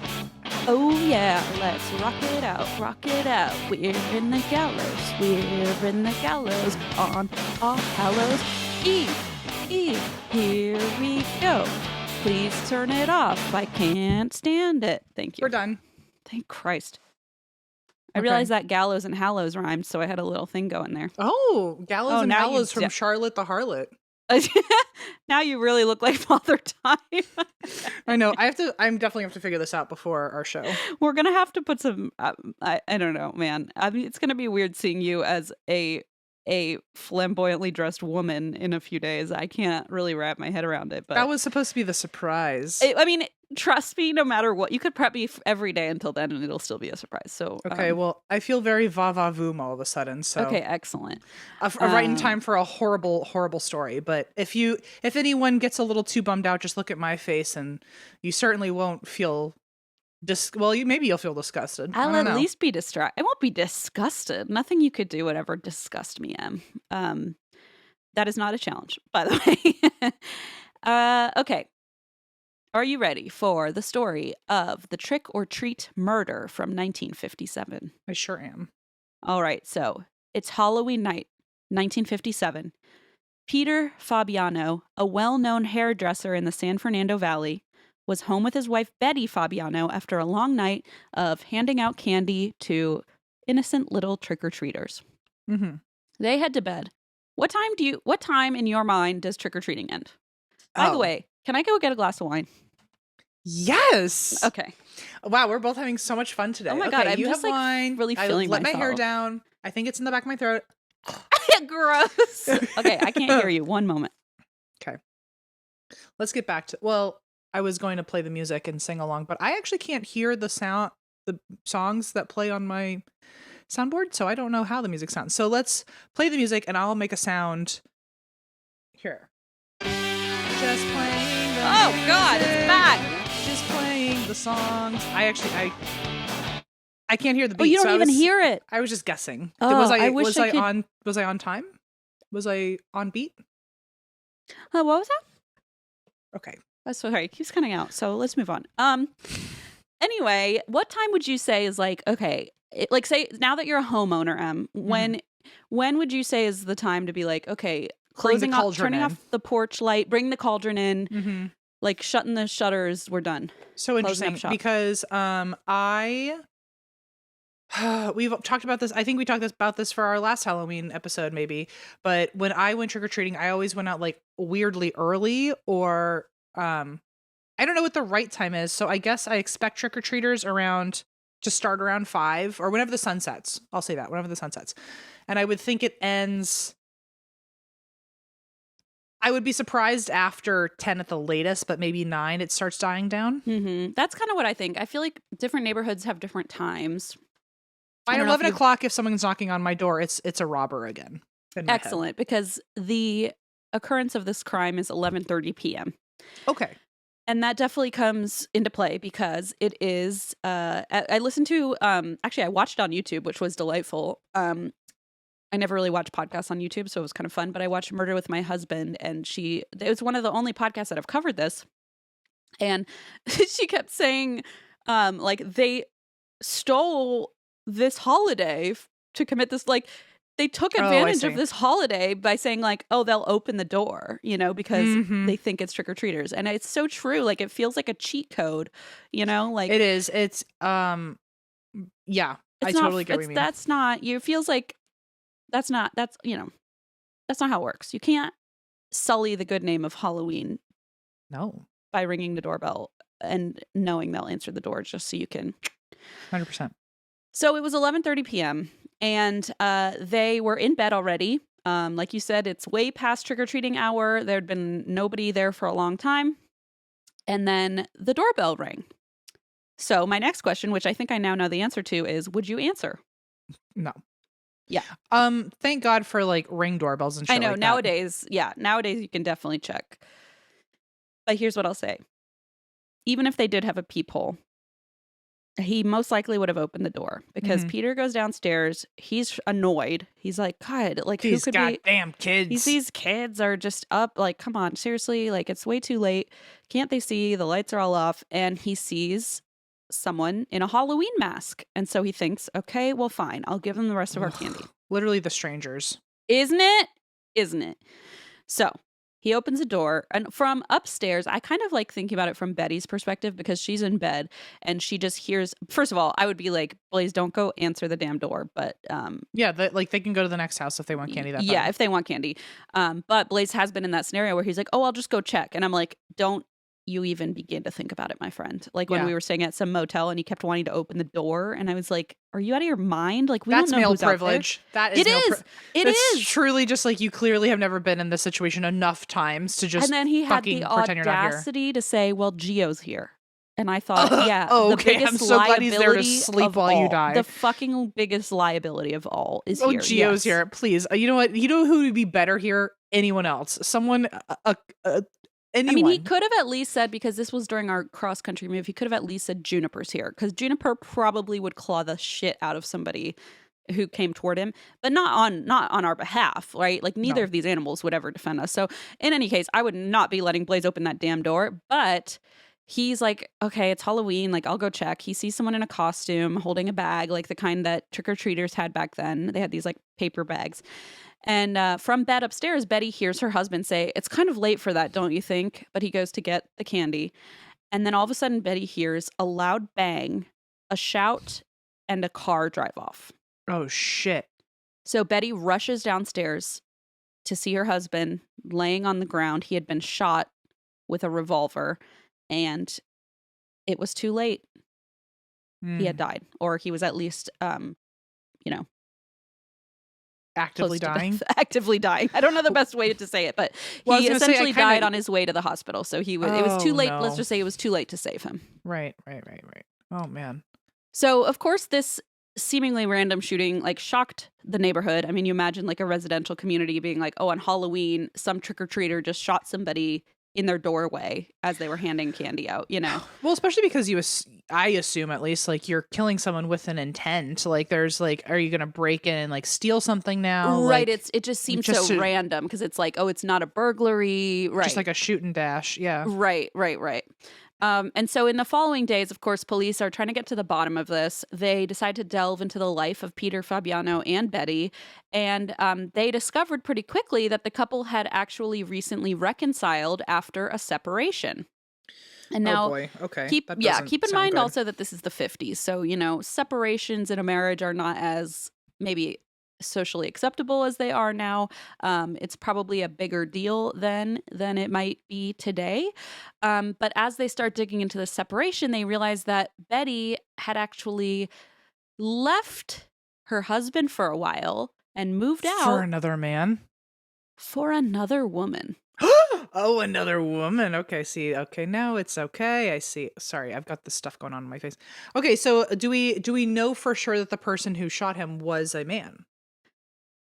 We don't know anything about the shooter yet. We just okay, saw cool. a face. I don't know if anyone like witnessed mask. it. You know what I mean? We just saw a face behind a Halloween mask holding a paper bag. So there is no clue yet who this could be.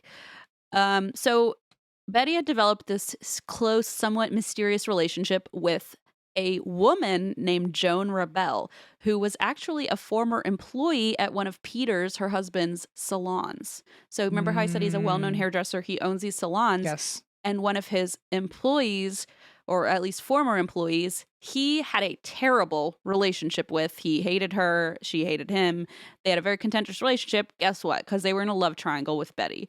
And that makes so much sense all of a sudden. So does. And so they're digging into this and they're like, uh-oh, trouble in paradise. So also I just this is not totally necessary, but her last name Rebel, is it spelled like rebel? So it's spelled Rabel, and I've heard it pronounced Rebel a few times, and I think that's cooler than like Rabel, and it might be Rabel, but could be rabble, like a rabble rouser. It could be rabble also, but I think I'm just gonna say Rebel because that's just sounds cooler. But it probably is Rabel, but I don't know. Whatever. So they had developed this relationship, and they of course immediately turn to Joan. The police do. They're like, Joan, where were you on Halloween night? And she swears up and down she did not leave her home one single time. She says, hey, go ahead and ask all the neighbors. My car was in the driveway all night. And they're like, okay, girl, you got feet. Okay, first of all, that. Second of all, thou doth protest too much. She's like, no, ask the neighbors. And they're like, okay. And she's like, please just go ask them. But actually don't. Yeah. Like, go check with them real quick. So, of course, all the neighbors say, yeah, her car was there all night. And in my head, I'm thinking, why is she so insistent about that? It's weird. It's weird to me to be like, go ask the neighbors where my car was. If you were innocent. It's just a weird thing to me. I would, if I were questioned for something like that, I would say, no, it wasn't me. Ask these people I was with. But I would have even said ask anyone. I just would have been like, I was at home. And then if they're like, who can vouch for you? I might say, I don't know, I was texting somebody. But it feels weird to be like, ask all my neighbors. I mean, I wouldn't even like mention my car. I would just be, exactly. It wouldn't even occur to me to mention my car. Well, exactly. And that's exactly what it ends up happening is like, she's trying to like, control the narrative, as you say.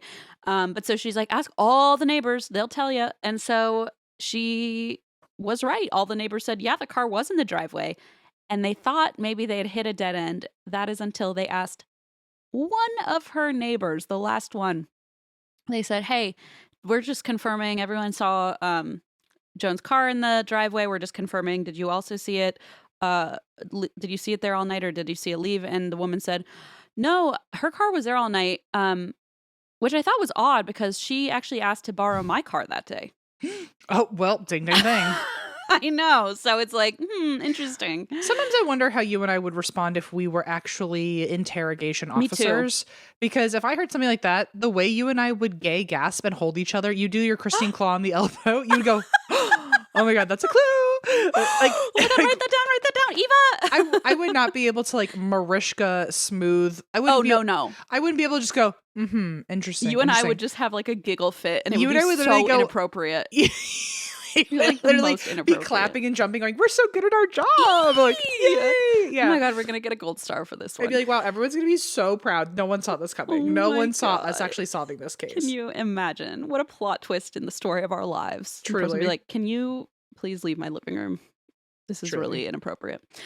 Okay, so all the neighbors are like, yeah, but then this one neighbor says, well, she borrowed my car. And this is my favorite part about this neighbor. Not only does she say Joan borrowed my car, she also says she put 37 miles on it. Like, now that's Allison with her goddamn Excel sheet.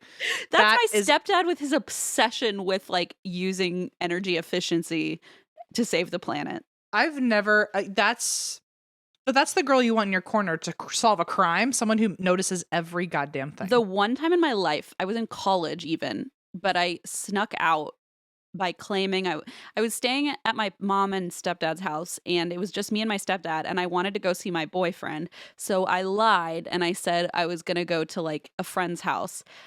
And he's like, what friend? But I needed to borrow his car. And it was like late. So I was like, oh, okay, I'm just going to borrow your car. That motherfucker knew already the fucking mileage. And so when I got home, he's like, drove a little further than your friend's house, huh?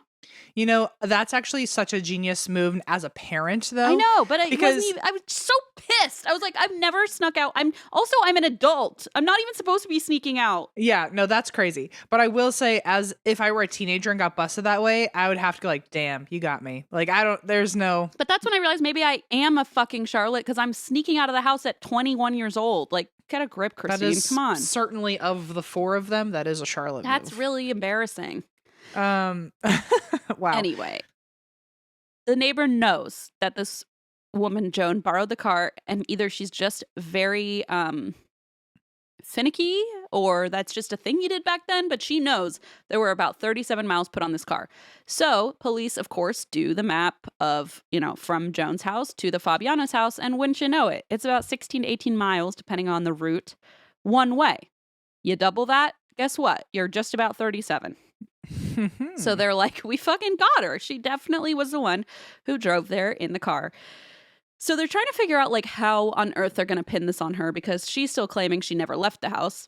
Well, maybe she should like tell a ghost to like write her testimony. Oh, wait. Hey, that worked out so well last time that Sure maybe did. she should get a clue from that guy, from Harry's spokesperson, Harry's mouthpiece. What's that guy's name again? William Hummel. William.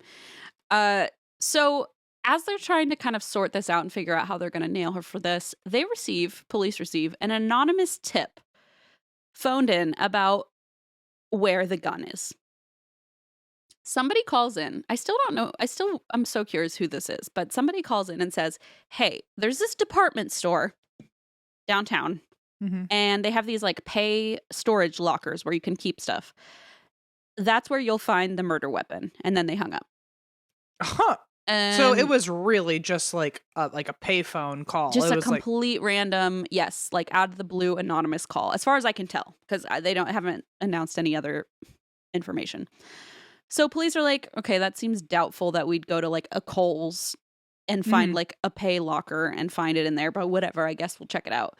And lo and behold, they open this locker and find a .38 Smith & Wesson revolver. Ooh.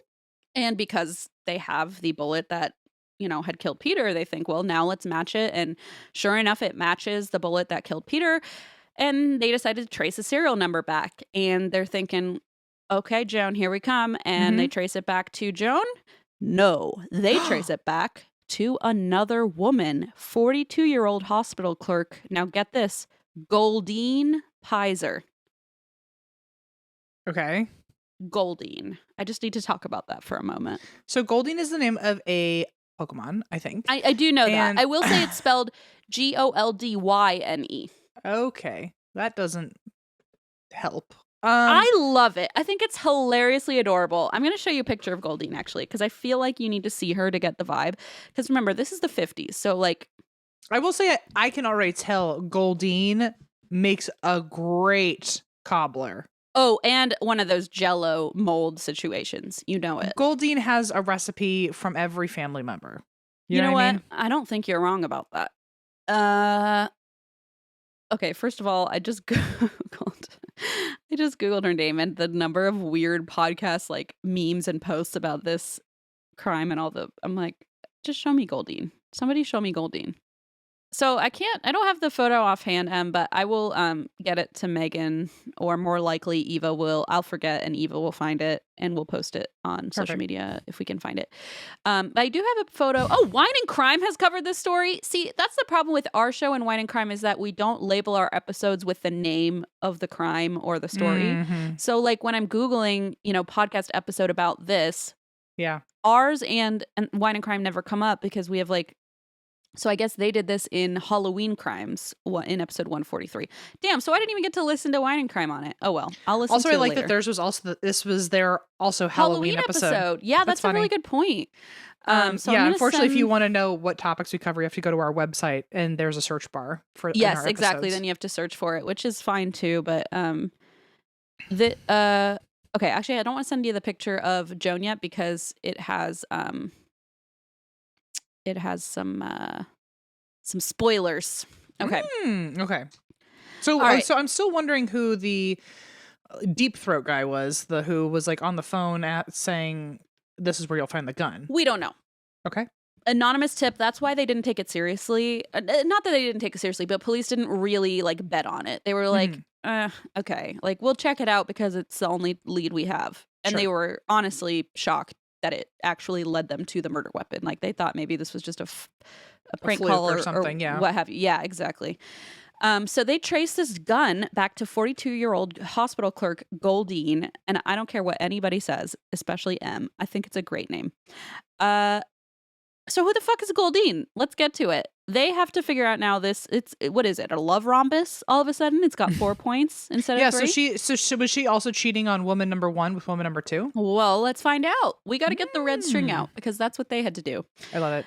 They start tracking back. They start with Joan and Betty's friendship, okay? So when Joan started working at the hair salon, she and Betty got close, obviously. Joan herself was born in Philly. In Philly, ever heard of it?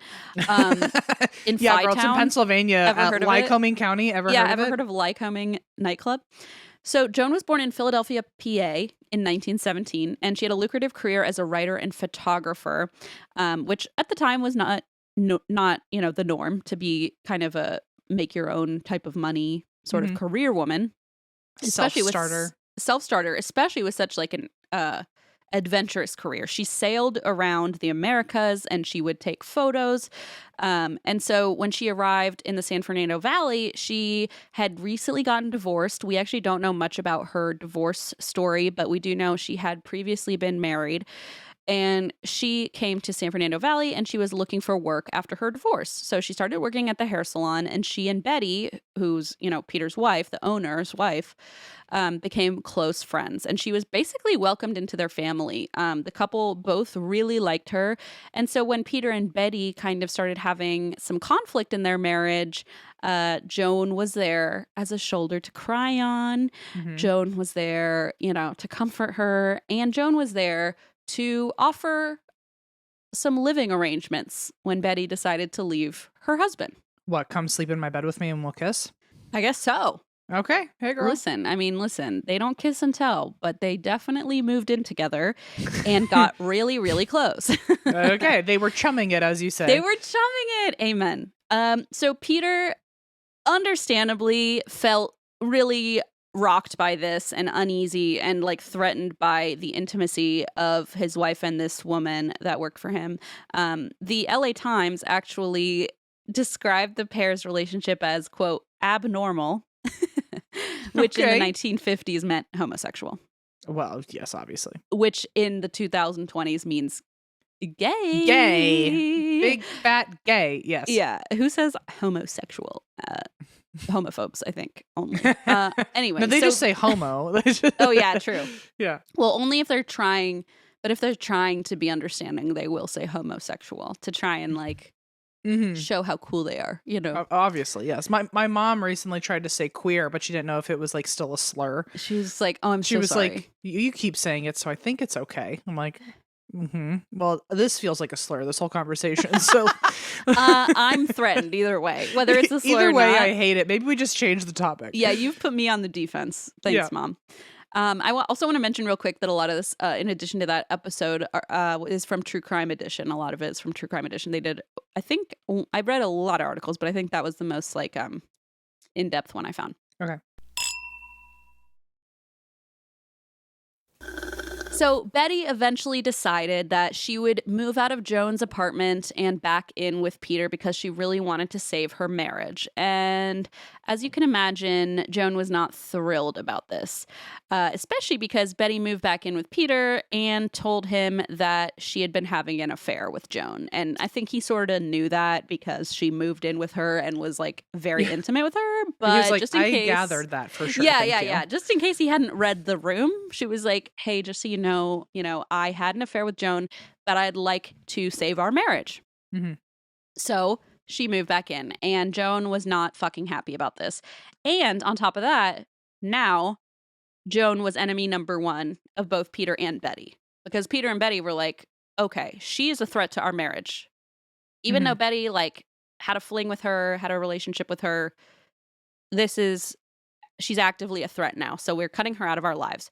She no longer works at the hair salon. She no longer comes around. and Betty's avoiding her at all costs. They think, we've moved on. Life is good. However, that same year, in 1957, Joan, who's still kind of reeling from this rejection of Betty, met a woman named Goldine Pizer. Goldine Pizer was a medical secretary, and the two of them also got really close, and they would do this thing, which they talked about on Murder with My Husband, and my jaw dropped because I have never heard this term outside of German, like outside of being used in German, the language. Ever heard of it? The language? Yeah, girl. What's wrong with me? But apparently it might be Yiddish. Like maybe it's also Yiddish. Maybe that's why. But it's called a coffee clutch. Have you heard of this? Okay, so maybe it's not Yiddish, or maybe it's not. Oh, I don't like know all Yiddish. I only know okay. the things my grandparents kind of regurgitated to me. So in Germany, Kaffeeklatschen is like you go and have a gossip over coffee. Oh, okay. It's kind of like, so they also have Kaffee und Kuchen, which is like coffee and cake hour, which you have almost a siesta, but it's just for cake. Yeah. Daily. It's very important. I love the Germans all of a sudden. Yes. I know, they're great. I know. Sometimes. They have their moments for sure. They have their moments, and even I will admit that. But Kaffeeklatsch is like, oh, you go and like clutch, like you go and like, it's like Klatsch. It's like you're just like quack, or what's the word? There's a similar word in English for gossiping, like blabbing maybe. Like you're just going to like blab and gossip about people. Gab? Gab? Maybe? Yeah. I use that word. That's a gab. Yeah, to gab. Yeah, just sure. gabbing. So they're gabbing over coffee. And this is kind of how Jones and Goldine's relationship started, which I also feel like is probably how a lot of, quote, homosexual female friendship relationships may have started. Like, oh, we're just getting together to like drink coffee and talk every day. We're having girl time. It's actually just girl time. Yeah. So. Sometimes our lips have to touch, though. Sometimes we're telling each other secrets, and we have to be so close that we just whisper them right into each other's mouths. And also just naked by chance, but that's just part of it. It just helps. Like it just makes us feel closer. Yeah, it's called Coffee Clutch. Ever heard of it? You in that wig? Ever heard of it? I'm sorry. I'm just getting coffee and gabbing with my girls. Ever heard of it? I just love Coffee Clutch. I want to do a Coffee Clutch with you every day. Not in the weird sex way, but in my family. Normal way. Well, okay. Yeah, I'll do the other way then. Well, let's start normal like all the other ones and then see what happens. Yeah, I think as soon as you and I enter the chat, I become the Charlotte. Let's put it that way. Yeah, I'm like, hey, let's Coffee Clutch. And I was like, I don't think so. Let's whisper secrets into each other's mouths, but also like in a not gay way. But also like, please get a little bit further away from me. Okay, but what if I bring the wig? Are you like feeling it? Are you like into this or no? I mean, which way do you prefer? You tell me. I guess there's only one way to find out. Yes, both ways. So now there's a guarantee for 2 opportunities. Okay. Yes. Okay. I was gonna say my family. We've also always used the word like kibitz. Oh yeah. Okay. Yeah. What does that mean? The way it's used in our family is to gossip. Oh, okay. So probably same idea. And according to Germanfoods.org, which sounds like a joke, but actually I have used this website often in my life. One of my classics, Germanfoods.org says that it literally translates to coffee chatter. Oh, okay. And it was often, so it originated, I kind of love this little fun fact. It originated as like kind of an activity, for example, for stay-at-home moms, because it was like the 50s and, you know, you're at home with the kids. You might as well have like Goldine over with her kids and they can play and you can kind of gab about your day and raising the kids and your husbands and blah, blah, I mean, blah. that was how it was. That was kind of the kibitz for me. It was like my single mom and her single mom friends would all come over and me and all of the kids of single moms would hang out while all the single moms talked. Yeah, it's called wine chatter, though. Yeah. Oh, okay. In that scenario, I imagine, as it will be. It certainly was. Yeah. Yeah. That's more relatable to me personally, but I do understand as someone who was a stay-at-home mom for only a few months. I imagine I would be desperate for something like this. Like to during talk the to day. an adult. Just be around adults. To commiserate, to just socialize, etc. So that's how they started, their relationship. And it's reported, and this is something that's like kind of a sticky topic because we don't really have it from Goldine's mouth herself. But it's reported that Goldine was gay and had spent her life, suppressing that, and had actually gotten married to this guy named Herbert, which, woof.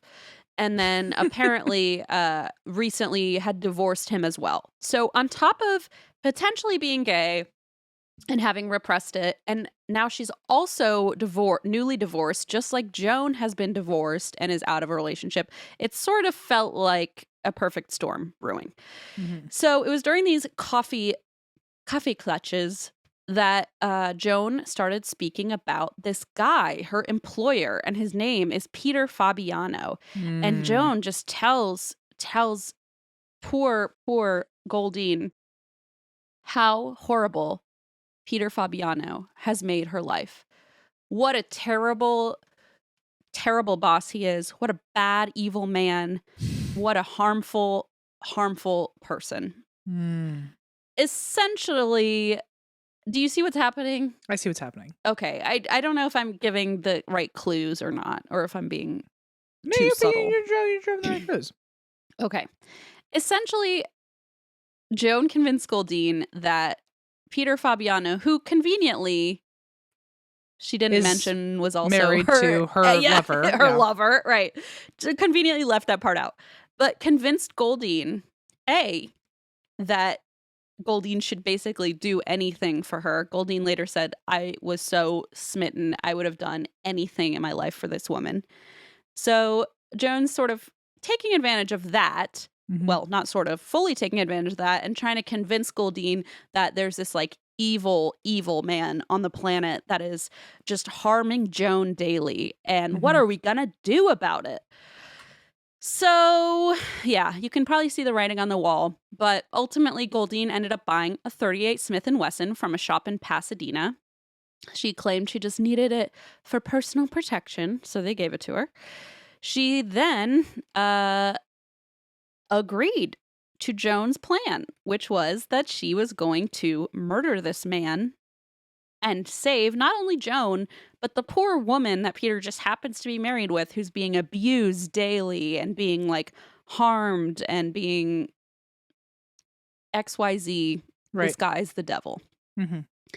So Joan had instructed Goldine, well, kind of given her instructions for the whole event. Here's your mask, and I need you to dress up like this Halloween trick-or-treater. And literally instructed the costume, which was blue jeans, a khaki jacket, red gloves, makeup, and a Halloween mask. So, yeah, basically said, here's your uniform, here's your costume, and now hide the revolver in the trick-or-treat bag, like the paper trick-or-treat bag. And you heard what happened. She went and rang the door. She apparently later said her heart was beating so loud and so hard that she could barely stand it. And she was shaking, but she shot him and ran for the car. Goldine then disposed of the gun in a storage locker in the department store that I was talking about earlier. And the anonymous tip had led the police to the weapon and then in turn to Goldine's door 2 weeks later. She, at the time, lived in Hollywood, I think West Hollywood, they said. And she told the police, it's a relief to get it off my mind. Which, don't you sometimes feel back then that everybody was a little bit too casual about, like, violent murders? Yuck, that was bothering me. Yeah, exactly. Like the John Mulaney bit we always reference, where it's like, ugh, God, get that blood out of here. We got to figure out this crime. Back to my hunch, yeah. Yeah, back to my hunch. So she's like, oh, man, it's been such a burden. It's like, what the fuck? It's been really difficult having to exist dealing with something I did on my own. did. It's like, why is there no accountability being taken? Why is there no empathy happening here? And also, like, no fear. Just like, oh, thank God. I'm so glad to get this off my mind. Arrest me. Like, what? You're not going to pretend you didn't do it? Especially when this was the era of, like, well, there was, I guess it's still chumming? No. I was going to say, like, if you get arrested, like, death row is very much an option. Like, no, I don't know. They've got gallows, like real ones, not nightclubs. Real gallows. I'm like, why is that not a big enough threat? Like, if you were living in a world where, like, the biggest punishment, maybe it's because she was a woman. I think it's because you're Goldine, the blonde woman from like, maybe Pasadena. they're just going to slap on the wrist and be like, oh, she obviously couldn't have done this herself. Like, she doesn't know any better, you know? Yeah. I think it's probably a combo of all of that. I think she probably was also a little bit, I hate to say naive because I feel like that sounds like a big insult, but like you've got to be at least a little bit naive to let somebody convince you to just shoot someone you've never met. She'd never met this man. I've been in crazed holy crap puppy love and never would have shot somebody and never would it have, and it's like I can see how that might happen, but also like you imagine there'd be a little more tension or like at least conflict in your own mind about it, but it sounds like she just kind of went with it. But either way, one of the psychiatrists who examined her, which by the way what? So when they went through these examinations, the court believed that homosexuality may have first of all, one and only benefit, I guess, of being gay back then, you may not be fit to stand trial because you're because you were mentally ill, because you were because you're fucking crazy. Lock me up, except don't, because I'm crazy. Except I'm crazy, so let me be. Put me on some morphine and you're like, why didn't you end up in jail? Oh, I'm gay. You know? Oh, I'm super gay. Whoops. And then, I mean, if I'm holding a knife and I'm like, oh, actually, I was unfit to stand trial because I'm super gay, I feel like people would be like, back away slowly. It's wild that people would see you with a bloody knife and they'd go, clearly you're gay. Like, not. That's the most threatening part of this. Yeah, that's probably the part we should focus on. And so both women pleaded not guilty. They did eventually change their pleas. For example, Pizer pleaded insanity, claimed she was just easily influenced by Joan. And Joan herself refused to comment, but apparently was like reported to have been wearing a very strange, like stony smile throughout the whole trial, which is a little bit creepy. They were both eventually charged with second-degree murder and sentenced to 5 years to life in prison. And even though it was 5 years to life, which feels like the biggest range you could have, 5 years to life, Goldine ended up being paroled by 1971. Okay. And later became an officer in the Miracle Mile chapter of the Professional Women's Club, whatever the fuck that is. Okay. And sounds gay. It sounds gay, doesn't it? The officer at the, yeah, agreed. She ended up passing away in 1998 at the age of 83, but nobody knows what happened to Joan Rebel. Really? And yeah, we don't have any clue. And was that just like not a time where like an accessory to murder wasn't a thing, or? They think that so they were actually both charged with the same crime and both convicted of the same crime, which was second-degree murder. So neither of them were convicted of first-degree murder, and neither of them, they were basically charged exactly the same because when law enforcement looked at them as having the same role. One of them was the mastermind, that was Joan, and then the other one actually pulled the trigger. So it's almost like in their minds they evened each other out. We're in cahoots with each other. Yeah, exactly. And we're equally culpable. But to just give like a capper on the whole neighbor who probably, and I hope, told this story to her great grandkids for the rest of time, the car that Joan borrowed was the getaway car. So even though, Joan didn't use it to go to like Food Lion or whatever she claimed, she was driving the car, but Goldine actually pulled the trigger. They returned the borrowed car to Joan's friend, but they left the khaki jacket in the vehicle, which also worked against them. And then they burned the rest of the costume. But probably the harshest part of all, in all seriousness, is that after Goldine shot Peter, Joan said to her, "Forget you ever knew me," and drove away. Wow. So basically, Goldine found out in that moment that she had been used just for that crime and that Joan never actually wanted to be with her, just wanted to use her vulnerability to... A crushing blow. Right? It's gotta hurt. It's giving, oh God, now of course I can't remember the name. It's the movie where like the princess she thinks she's getting married to...